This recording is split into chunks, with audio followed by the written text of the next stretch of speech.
ಓಂ ಶ್ರೀ ಲಲಿತಾದೇವ್ಯೈ ನಮಃ. ಶ್ರೀ ಲಲಿತಾ ಸಹಸ್ರನಾಮ ಅರ್ಥಚಿಂತನೆ ಭಾಗ 144, ಶ್ಲೋಕ 176. ಧರಾಧರಸುತಾ ಧನ್ಯಾ ಧರ್ಮಿಣೀ ಧರ್ಮವರ್ಧಿನಿ ಲೋಕಾತೀತಾ ಗುಣಾತೀತಾ ಸರ್ವಾತೀತಾ ಶಮಾತ್ಮಿಕಾ.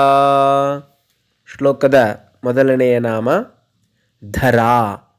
ಧರಾ ಅಂತಂದರೆ ಭೂಮಿ, ಪೃಥ್ವಿ, ಪರ್ವತ ಮೊದಲಾದಂತಹ ಅರ್ಥಗಳಿದೆ. ಪೃಥ್ವಿ ಸ್ವರೂಪಳು ಅಂತ ಅರ್ಥ ಮಾಡ್ಕೊಳ್ಬೇಕು. ಧರಾ ಅಂತಂದರೆ ಜಗನ್ಮಾತೆ ಪೃಥ್ವಿ ಸ್ವರೂಪಳು. ಪೃಥ್ವಿ ಸ್ವರೂಪಳು ಯಾಕೆ? ಪೃಥ್ವಿ ಅಂತಂದರೆ ಭೂಮಿ.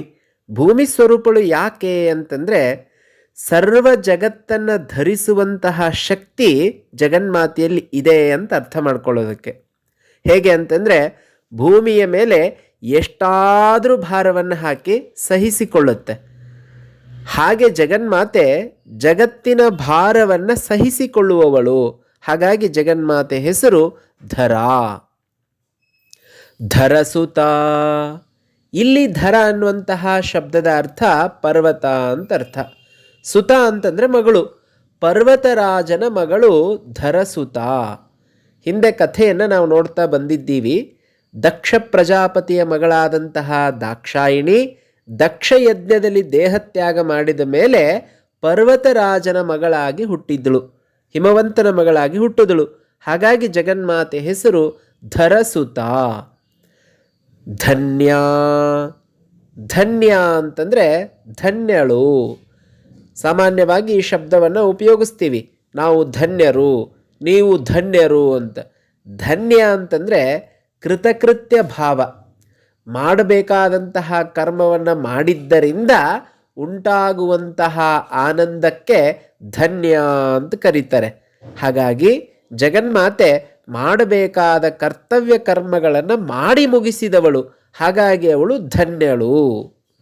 ಈ ಧನ್ಯ ಎನ್ನುವಂತಹ ನಾಮದ ಅರ್ಥ ಬಹಳ ವಿಸ್ತಾರವಾಗಿರುವಂಥದ್ದು.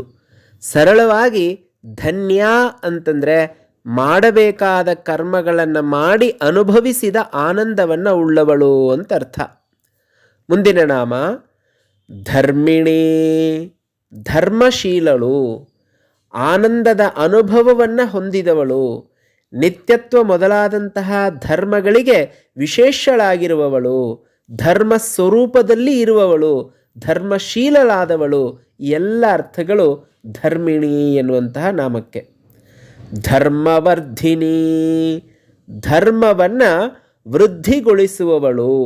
ವರ್ಧಿನಿ ಅಂತಂದರೆ ಹೆಚ್ಚು ಮಾಡುವವಳು, ಧರ್ಮವನ್ನು ಹೆಚ್ಚು ಮಾಡುವವಳು. ಧರ್ಮ ಎನ್ನುವಂತಹ ಶಬ್ದಕ್ಕೆ ಬಹಳಷ್ಟು ಅರ್ಥಗಳನ್ನು ನಾವು ಹಿಂದಿನಿಂದ ನೋಡ್ತಾ ಬಂದಿದ್ದೀವಿ. ಧಾರಯತಿ ಇತಿ ಧರ್ಮ ಮೊದಲಾದ ಅರ್ಥಗಳಿದೆ. ಮುಖ್ಯವಾಗಿ ನಾವಿಲ್ಲಿ ಅರ್ಥ ಮಾಡಿಕೊಳ್ಳಬೇಕಾಗಿರುವಂಥದ್ದು ಮೋಕ್ಷ ಧರ್ಮವನ್ನು ಕುರಿತು. ಮೋಕ್ಷ ಧರ್ಮಗಳು ಯಾವುದು ಅಂತಂದರೆ ಜ್ಞಾನ ಮತ್ತು ವೈರಾಗ್ಯ. ಜ್ಞಾನ ಮತ್ತು ವೈರಾಗ್ಯವನ್ನು ಹೆಚ್ಚು ಮಾಡ್ತಾಳೆ ಜಗನ್ಮಾತೆ. ಅವಳ ಆರಾಧನೆಯಿಂದ ನಾವೆಲ್ಲ ಮೋಕ್ಷಕ್ಕೆ ಅರ್ಹರಾಗ್ತೀವಿ. ಆ ಮೋಕ್ಷ ಸಿಗುವುದೇ ಜ್ಞಾನ ಮತ್ತು ವೈರಾಗ್ಯದಿಂದ. ಹಾಗಾಗಿ ಧರ್ಮವರ್ಧಿನಿ, ಧರ್ಮವನ್ನು ವೃದ್ಧಿಗೊಳಿಸುವವಳು. ಅರ್ಥಾತ್ ಮೋಕ್ಷ ಧರ್ಮಗಳಾದಂತಹ ಜ್ಞಾನ ವೈರಾಗ್ಯವನ್ನು ಹೆಚ್ಚು ಮಾಡುವವಳು. ಲೋಕಾತೀತಾ ಗುಣಾತೀತಾ ಸರ್ವಾತೀತಾ ಶಮಾತ್ಮಿಕಾ. ಲೋಕಾತೀತ. ಅತೀತ ಅಂತಂದರೆ ಅತಿಕ್ರಮಿಸುವುದು ಅಂತ ಅರ್ಥ, ಅಥವಾ ದಾಟಿ ಹೋಗುವುದು. ಲೋಕಾತೀತ ಅಂತಂದರೆ ಲೋಕಗಳನ್ನು ಅತಿಕ್ರಮಿಸುವುದು. ಲೋಕಗಳು ಒಟ್ಟು 14. ಅತಲ ವಿತಲ ಸುತಲ ತಲಾತಲ ರಸಾತಲ ಮಹಾತಲ ಪಾತಾಳ ಭೂಹು ಭುವಃ ಸುವಃ ಮಹಃ ಜನಃ ತಪಃ ಸತ್ಯ. ಹೀಗೆ 14 ಲೋಕಗಳು. ಈ 14 ಲೋಕಗಳು ಸೇರಿದಾಗ ಒಂದು ಬ್ರಹ್ಮಾಂಡ. ಇಂಥ ಅನೇಕ ಬ್ರಹ್ಮಾಂಡಗಳ ತಾಯಿಯವಳು. ಅನೇಕ ಕೋಟಿ ಬ್ರಹ್ಮಾಂಡ ಜನನಿ ಅಂತ ನಾವು ನೋಡ್ತಾ ಬಂದಿದ್ದೀವಿ. ಜನನಿ ಅಂತಂದರೆ ಅವುಗಳಿಗೆಲ್ಲದಕ್ಕೂ ಕೂಡ ಅವಳು ದೊಡ್ಡವಳಾಗಿರಬೇಕಲ್ಲ. ಹಾಗಾಗಿ ಅವಳು ಲೋಕಾತೀತಳು, ಎಲ್ಲ ಲೋಕಗಳಿಗಿಂತ ಎತ್ತರದ ಸ್ಥಿತಿಯಲ್ಲಿರುವವಳು ಅಂತ ಇದರ ಅರ್ಥ.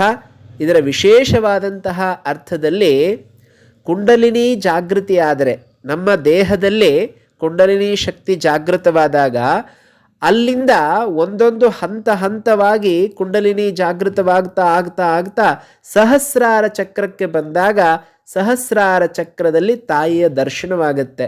ಹಾಗಾಗಿ ಜಗನ್ಮಾತೆ ಎಲ್ಲ ಲೋಕಗಳನ್ನು ಅತಿಕ್ರಮಿಸಿ ಒಂದು ಶಿವಪುರದಲ್ಲಿ ಅಥವಾ ಪರಶಿವಪುರದಲ್ಲಿ ಅಥವಾ ಸಹಸ್ರಾರ ಚಕ್ರದಲ್ಲಿ ವಾಸವಾಗಿದ್ದಾಳೆ ಎನ್ನುವಂಥದ್ದು ವಿಶೇಷವಾದಂತಹ ಅರ್ಥ. ಮುಂದುವರಿದು ಗುಣಾತೀತ, ಗುಣಗಳನ್ನು ಅತಿಕ್ರಮಿಸಿ ನಿಂತಿರುವವಳು. ಸತ್ವಗುಣ, ರಜೋಗುಣ, ತಮೋಗುಣ, ಮೂರು ಗುಣಗಳಲ್ಲಿ ಸತ್ವಗುಣ ಆತ್ಮಚೈತನ್ಯವನ್ನು ಅರ್ಥ ಮಾಡಿಕೊಳ್ಳೋಕ್ಕೆ ನಮಗೆ ಸಹಕಾರಿ. ರಜೋಗುಣ ಚಟುವಟಿಕೆಗಳಿಗೆ ತೊಡಗಿಸುತ್ತೆ, ತಮೋಗುಣ ಪಾಪಕರ್ಮಗಳಲ್ಲಿ ತೊಡಗಿಸುತ್ತೆ.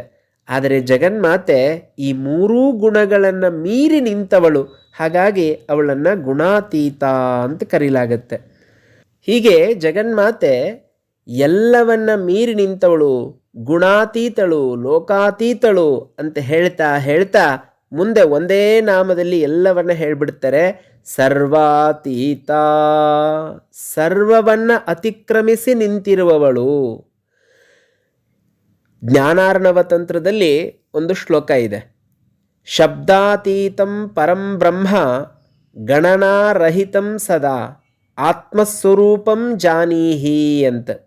ಜಗನ್ಮಾತೆ ಶಬ್ದಾತೀತಳು, ಗುಣಾತೀತಳು, ಗಣನಾರಹಿತಳು, ಆತ್ಮಸ್ವರೂಪಳು, ಪರಬ್ರಹ್ಮ ಸ್ವರೂಪಳು, ಹೀಗೆಲ್ಲ ಹೇಳ್ತಾ ಹೋಗ್ತೀವಿ.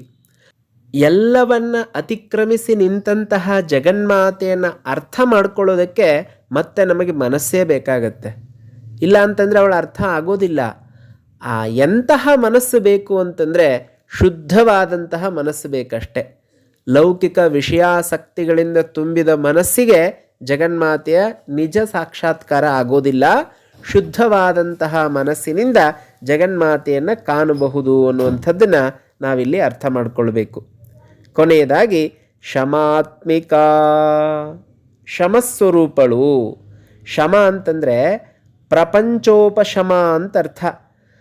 ಪ್ರಪಂಚೋಪಶಮಂ ಶಿವಂ ಶಾಂತಂ ಅದ್ವೈತಂ ಚತುರ್ಥಂ ಅಂತ ನೃಸಿಂಹ ತಾಪನಿಯಲ್ಲಿ ಹೇಳ್ತಾರೆ.